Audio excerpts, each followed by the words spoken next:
And after 9/11, Muslims across the United States spoke out against discrimination and racism they felt was directed toward them. But Islam has actually been attracting more and more Americans every day. RT's Priya Sridhar went to a mosque just outside of Washington, D.C. and found out why so many Americans have converted to their religion. Listen. It's the call to prayer, and it's answered by more than 1 billion Muslims all over the world, including Caitlin Billings, a 22-year-old American who was raised Christian. I converted last year, the 1st of Ramadan. My mother, she was afraid that I was going to marry someone who would beat me. She was crying a lot. She thought that I was betraying her by changing my religion to something that she didn't know about. Backtrack almost a decade ago to 9/11.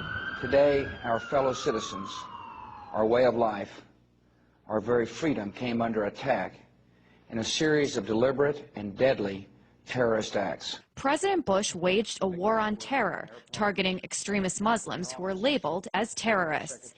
Many Americans, like Caitlin Billings, remember that time in the United States very well. I was 14 when September 11th happened, so I didn't really know what was going on, if that really was Islam. People said it was, so I believed it just like everybody else. But as Billings got older, she decided to find out for herself. And her investigation led her to the Mustafa Center, a mosque just outside of Washington, D.C. that has become a haven for many Americans like Billings who have found Allah. A new poll found that almost 40% of Americans believe that Muslims should carry identification cards. Despite that, 20,000 Americans every year decide to convert to Islam. These converts say they don't regret their decision at all. It's a choice that they must think about every day. Around the world since 9/11, Muslims have battled bans of their religious clothing, profiling in airports, and discrimination in their everyday lives. People that I knew since I was very small think that I've changed personalities because of this. They don't see past the scarf. They just see the fact that I've changed. After joining a class to learn more about Islam, Carl Dodge also decided to become a Muslim. One of the big jokes that I've always made is before I actually sat down in the class and opened my Quran, everything I knew about Islam I had learned from CNN, And a lot of people are like that. So, and there were some negative reactions. And when it comes to the mainstream media, the depiction of converts can be somewhat extreme. The Pakistani officials have arrested Adam Gadan. This is the American-born spokesman for Al-Qaeda. Fox's work. First, there was John Walker Lind, the Californian who converted, joined the Taliban, and ended up fighting with them in Afghanistan. And then more recently, it was Jihad Jain, the blonde-haired, blue-eyed convert who allegedly recruited people to wage violent jihad. And for many American Muslims like Dodge and Billings, the portrayal of converts is disturbing. It does upset me a little bit because there's a lot of preconceptions people have. And until I actually took the time to open a Quran and see what was written, that was my only impression of Islam, is what I had seen on TV. And in the United States, they say a culture of Islamophobia just doesn't make sense. It's a right to practice your religion. That's what this country was founded on.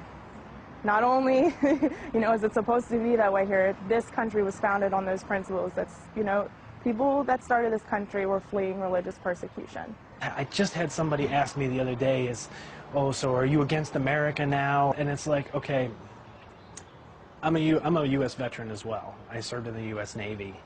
And so I do believe in this country. I volunteered to defend this country. I volunteered to, stand up for what the Constitution says. No matter what unfolds around her, Billings says she's proud to be a Muslim. If no one in the world wants to talk to me and be my friend, I still don't regret it. I am completely happy right now. Happier than I've ever been in my entire life. A happiness that might not make sense to those around her. Priya Sridhar, RT, Annandale, Virginia. And Priya joins me now for more. So Priya, how do the converts in your story, how do they feel about this whole, mosque controversy, the burning of the Quran? Because we talked about how Muslims all over the world feel about it, but what about those here in the United States, especially those who actually converted? I mean, they're angry about it just like most of the Muslims in the United States.